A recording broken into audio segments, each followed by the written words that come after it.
Welcome to Style with Roses Season 3. So we've been taking a long think and wondering what happens to our hidden figures in the diaspora. When you look at Africa, we always see a lot of Africans settling and going out for greener pastures, different quality of life in different parts of the world. But the most important thing about this experience is that they bring back the bigger picture thinking, the visionary thinking, the skills uptake, the capacity building that is so much needed in Africa in order for us to be the superpower that we are really intended to be. So at Style with Roses, we are taking you on a journey with different amazing women who have settled in the diaspora but have found their way back home to Zambia. I'm privileged to be showcasing so many different women who tell their stories of the experience they've gotten from the diaspora and how they've settled back home. What is the value that they bring back home? So often, these are the untold stories that we hope to bring you in Season 3. So we hope you enjoy it as much as we enjoyed putting it together for you. Stay with us and enjoy Style with Roses Season 3.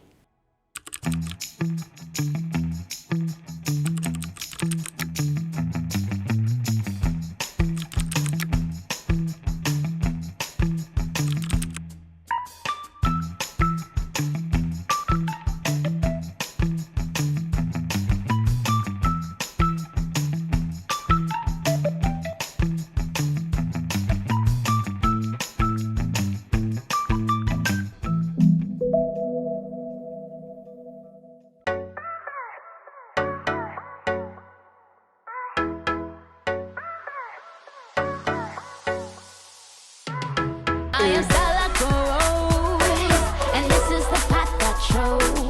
And just like a flower, I will blossom to the first light. There comes the rain, then comes the cold, then comes the sunlight. I will grow, I will flourish, just like a rose. Today, I am hanging out with Mrs. Nankonde Kasonde Vandenbroek. She is a development activist as well as a serial entrepreneur. She is here on Style with Roses because she herself has spent a fair share of her life, half her life, in the diaspora. So today we get to know more about her. Welcome, Nankonde. Thank you. It's a pleasure to be here. Yeah, I'm very, very excited, but I need you to be calm and relaxed. So I'm going to put you on the spot. I'm going to take you on a quick little journey that we call the Rosie Minute, just to get to know you better. We break that ice so that when you and I have a conversation, it's nice and easy. But I want you to give me the first answer that comes to your mind. Don't overthink it. It's not technical. It's not pass or fail. It's just you. All right. Are you ready for this? So I'm going to be really quick and just ask you some quick questions. Who inspires you? My father. If you could trade places with someone, who would it be? I wouldn't. What was your first job? Waitress at Pizza Hut. If there was a movie about your life, who would play you? Mwaka from Zua. Oh, really? Okay. Any hidden talents we do not know about? I cook. What is the most shocking thing you have come across at the airport? Dirt. What book are you currently reading? Emerging Africa by Kingsley Moghalu. Oh, nice. Roses are? Beautiful. Oh, sorry, Rose, focus. What's something you could eat for weeks straight? Chilemba beans. Oh, wow. For a journal, paper or computer? Paper. Are tomatoes a fruit or a vegetable? Vegetable one. Okay. Who was the last person you texted? My husband. Nice. What is the best piece of advice you've been given? Do it anyway. Right. And who is your favorite talk show host? Rose. You had to get that right. You really had to know. Thank you so much. And don't go away. This is what we've got in store today. I'm hanging out with Nankonde Kasonde Vandenbroek, a visionary and serial entrepreneur who's been based in the diaspora for more than 10 years, and she has come back home to set up 3 businesses that are flourishing. Don't go away. We'll be right back with her and myself on the couch. Just like a rose. Hi, my name is Nankonde Kasonde Vandenbroek. I'm a flourishing Rose, and today I'm hanging out with Rose from Style with Roses.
Just like a rose.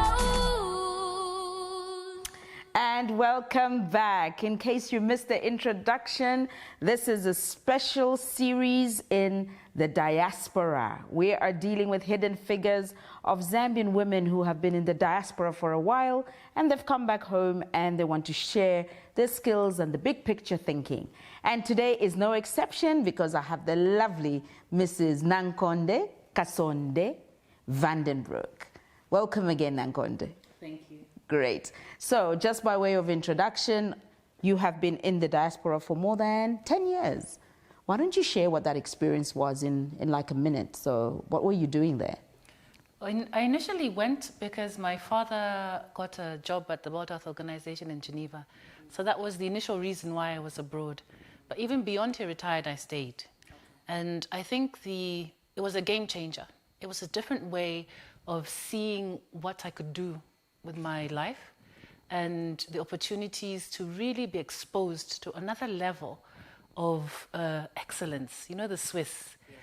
So in day-to-day life, you are exposed to things that are done well, things that are done timely. And these are things that I'm not perfect at, but I've seen what they can look like. So I think it was a game changer because it showed me that I could do anything, but also that when you do something, do it well. And that's a much needed skill in life. So having been there, I know you said you went because of your father and then that was where your education was. Was that your first work experience? I noted in the introduction that you've actually spent a decade working at the United Nations. How was that? Tell us about that. It was great. I think my initial job when I was studying was the waitress at Pizza Hut. So that's how I start. supplemented my income. But when I finished school and started working, my first job was at WHO. Okay. And I started as a clerk, photocopying documents. I couldn't get a job. And so when this job came up to support a big meeting, I thought, let me start. You know, you've got to start somewhere. I've been applying, and I didn't get anything. So I would spend my days photocopying papers the whole day. You know, if you're going to make up in the morning, the lights and the heat, by the end of the day, you're just a mess. But it was the way in.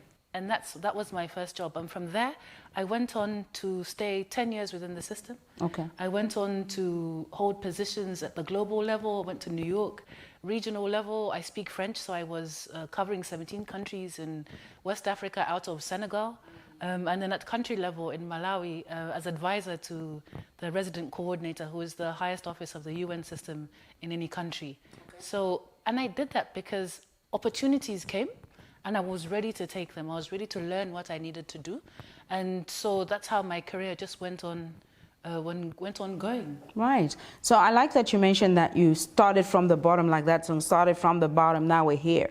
So you start from the bottom, you did photocopying and you were a clerk and you didn't look at those as menial jobs. It was a way in. So I really want you to just tell us why it's important for you to go through the system to get you to the level at which you reached. Why was it important for you to do the menial jobs and get dusty at the end of the day? You know, my father had a great career and he always said, make your own name I'm not going to help you. And so that always stuck at the back of my mind. And so when the opportunity came to take this job, for me, it wasn't so much the packaging, it was the opportunity. Right. And I've carried this throughout. You never know how God is going to give you what he has planned for you. Right. And if you have a certain expectation, you will miss it. I actually believe that, and I'm already enjoying this conversation. I don't know about you out there, but don't go away. We'll be right back. We'll take a short break, and when we come back, we get to know more about Nankonde's journey from the diaspora, and this time, coming back home. Stay right there. Just like a rose.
Just like a rose. And welcome back. In case you've just joined us, you're watching Style with Roses with me, Rose CBC. Today I'm hanging out with Nankonde Kasonde Vandenbroek, who was based in the diaspora for more than 10 years and came back home 11 years now, you said? Yes. Right, that's a very long time. So why the decision to come back home after such a long time? So having had a career abroad, I got married and then had kids. And my husband also works in international development. And we agreed that where would be the best place for us to raise our family. And I think the Zambian culture was important. My husband is Dutch. And so we didn't pick which culture is better than the other. We just thought, how do we get the best of both worlds? Right. We've lived abroad, and maybe it's time to spend some time in Zambia and get some of the upbringing that I valued and he also got to appreciate. And so we started looking for opportunities to come home. Right. Okay, so now coming back home, there's the family aspect, and I know that we termed you a serial entrepreneur because when you came back and established this beautiful brand here called Konde, which is really about the bags. And you just let us know a little bit about that before I get into the other two. So one of my husband's postings before we came home was in Serbia. And Serbia was really the beginning of the end of my UN career. And I had to start following his career. And we agreed that we would do this because strategically for him, he needed to move around. And you know, in a marriage, you can't compete. And it took me a while to reconcile my family values. So I followed him. And in Serbia, I wasn't working. So I decided to do something. And I had all this fabric from my 2 years in Senegal. I had all this chitenge material. And Senegal, again, was another transition in my life because they wear chitenge in everything. So I landed in Senegal, I'd go to the office in my suits, and everybody around you is in a chitenge. And eventually, over the years, my wardrobe changed. So I had so much fabric from Senegal. And in Serbia, it was in a suitcase. So I started sewing. And I'm not really into clothes, but I always thought... I was going to ask, could you actually sew for you to get into this? I can't sew clothes. But okay. I went to a workshop, and a design student got the idea that I shared about this Afropolitan sort of high-end luxury accessory. And we started sewing. So the first brand was called Chitenge Life. Okay. And so Chitenge Life was conceived in Senegal just because of the change in my whole being. And connecting with my culture. But in Serbia, it was actually born. And we started sewing, and I sewed the first bags with him. And we started making them for family and friends, and eventually I started getting orders. So when we moved home, I set up a workshop. I had 3 people working for me, and we were producing. I did 3 Zambia Fashion Weeks and 1 Africa Fashion Week Amsterdam. Fantastic. So at least you got to showcase your beautiful pieces. So you said there was Chitenge Life and Konde. What happened to Chitenge Life? Chitenge Life basically went bankrupt. I had a passion, I had an idea, but I had no idea of how to run a business. And so my costs in terms of my supply chain, getting the materials in, and even just the whole production process, I was learning as I was doing. And it was tough. And I realized eventually that the business was being subsidized. I wasn't making any profit because even though I was selling bags, I had no targets of how many bags to sell to meet my bottom line. I didn't know what break even was. So I had this passion and I loved doing it. But honestly, it was not a business. So it ran out of money. I had to sell my machines. Broke. Had to broke. Oh, wait. Okay, so now I think if we're going to get broke, then we need to take a break. Because I really want to hear more about this. I don't know about you, so you don't want to go away. Come back after the break and let's hear how you can pick yourself up after losing everything and still come back to start 2 businesses the way Nankonde did. See you in a bit. Just like a rose.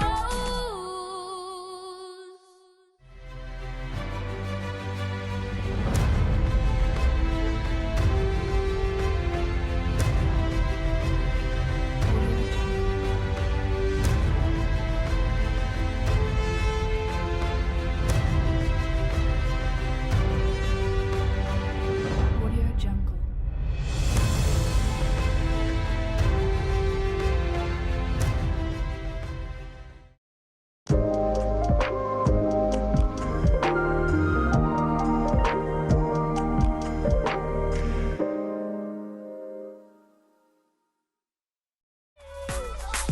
Just like a rose. Welcome back. In case you missed it, we've had a fantastic conversation so far with Nankonde, who was in the diaspora for more than 10 years, worked in the corporate space and came back and established her own brand. And she was just telling us before we went to the break how that just collapsed. But even when you said you went broke and the business closed down, we've seen beautiful evidence of African-inspired, high-quality premium bags. How have you now established the 2 other businesses, which are a consultancy, I believe, and a career coach? Tell us a little bit about that. So one of the things I've always had an idea about is I have a vision for myself. And across the years, I started to connect how to articulate that vision and that expression of who I am and share it. And it wasn't initially about sharing it with the world. It was just sharing it with the people immediately around me. And so my background is management. So I was managing programs before. And when I left the UN, I did some workshops in life coaching and executive coaching. And I really enjoyed it. The life coaching piece, I realized, was actually my own healing journey. And whilst I had thought I would go into business and start doing that, I didn't, because the recognition came that actually that was for me. It wasn't for me to do for others. However, I had acquired the skills, and because of my management background, it made sense to take that into organizations. And that's how I went to start the consulting business, supporting organizations and managers and leaders on their development journey. So that's the business of consulting that over time started to pick up. And it took me a while to get known locally in Zambia when I moved home, and for people to understand a professional coach. I'd been certified, but most companies were used to bringing coaches from abroad into Zambia, especially multinationals and international development organizations. So to find a local coach, the market wasn't that well established. And consultancy, especially when it comes to career coach, life coach, I think in the wake of what we've been through as a world, with post-COVID, this becomes even more important because now you're dealing with the psychological aspects and strengthening people's minds in order for them to actually be positive and have a strong attitude. But that also, I'm biased like that. So I think that women do better when it comes to strength and resilience. So how do you tie all of that into you being a woman? Because this is a special time for women. It's time where we're celebrating many of you and your achievements. How have you balanced you being a woman, married, career, now you've got these 3 businesses? Who is Nankonde the woman and what does she want to achieve? I think balancing, you grow, you learn. My husband is my best friend, but he's also my business partner. And we have one of the coaching tools I use, and my coaching business, having done well, continues to finance actually and loan money to the other businesses. And so having grown that, I use the coaching tools in my life. And so we have a 10-year vision for ourselves individually, but also as a couple. And so I think you need that shared picture together so that as you're setting goals, you're actually working towards something in the long term and not just annually, depending on what's coming. So it's intentional, it's deliberate. Very intentional. Fantastic. And I think now when we talk about, even the theme for 2021 Women's Day is actually choose to challenge. So you've chosen to challenge all those different aspects of your life. As a career coach, what is the most important element that anybody should have in order to succeed in their personal lives or in their business life? Get to know yourself. Be clear about what you enjoy doing. Understand your strengths, because I believe that's my purpose. My purpose is to share tools to navigate different situations in life. Right. And to co-create with your environment. So whatever's happening is an opportunity for you to learn and do something. I'm reading a book by Whitney Johnson. This is the other book I'm reading, called Disrupt Yourself. So when you're disrupted, the next move is yours. So you become the disruptor. And I think that's what I've done throughout. I've actually disrupted myself because life has taken me into different places and I've been able to adjust. And so that's what I support other people to do. And that's a big part of who I am. So the identity piece is really embracing the fact that I'm an Afropolitan.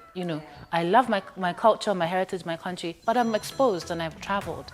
And so that combination for me is also helping me fit in to a space that I have created myself. When I moved back home, I struggled, I was rejected because I left early. And when I came back, the world goes on without you. And you can't come back and think, okay, I'll pick up where I left off.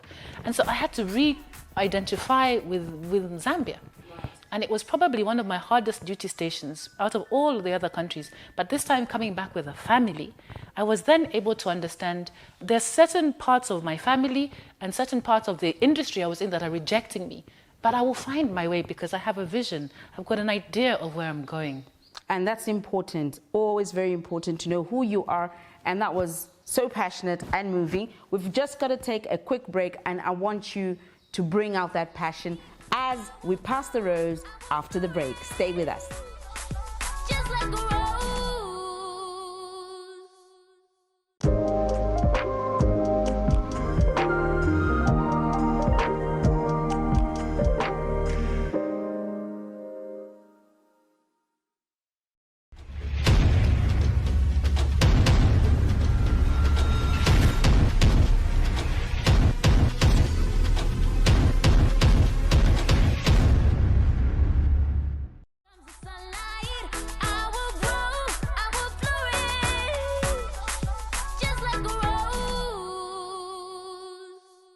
We are back. I hope you haven't missed the thrilling conversation that I've had with Nankonde Kasonde Vandenbroek, who has shared her experiences in the diaspora and setting up 3 businesses right at home, but also finding herself as a woman. As we all know, this is women's time. But our main responsibility as women, especially us who are getting older, is that we need to pass on the mantle. So we have a thrilling experience and a tradition on the Style with Roses talk show where we pass the rose, because we really believe that with everything that we've experienced, with what you have gone through, there is a little girl out there who wants to know what it's like to start from the bottom like you did, to use opportunities like you did. So I'm going to ask my assistant to come on set and bring me the rose. And with this rose, I'd like you to speak to a little girl. So with this budding rose, we want it to blossom, we want it to flourish. And I want you to pass this rose on to a little rural girl who is watching you right now and would like to listen to how you can inspire them through your eyes, or of how their life can also overcome any impossibility, and how it can be for them as it was for you. So speak to the little girl and inspire her. Thank you. This is such a wonderful initiative. I would say we were all created for a purpose, and we're solving something for our generation. And you can do anything. Every season of your life brings different opportunities and different obstacles. But keep your vision, hold on to what you love doing, what you believe in, because as you go through the seasons of life, it becomes clearer, and you'll be able to see the opportunities that will open it up even further. You won't always get it right, but that's okay. Work with what you have and keep moving. Don't stop moving. The biggest mistake you can make when you hit a hurdle is to stop. I invite you and challenge you to hold on to your dream, hold on to your idea, and keep moving. I kept moving. No matter what happened, I kept moving. Because for me, in every problem, I found a solution and I learned something. So continue to learn, continue to grow, and you will make it. There's so many women that supported me.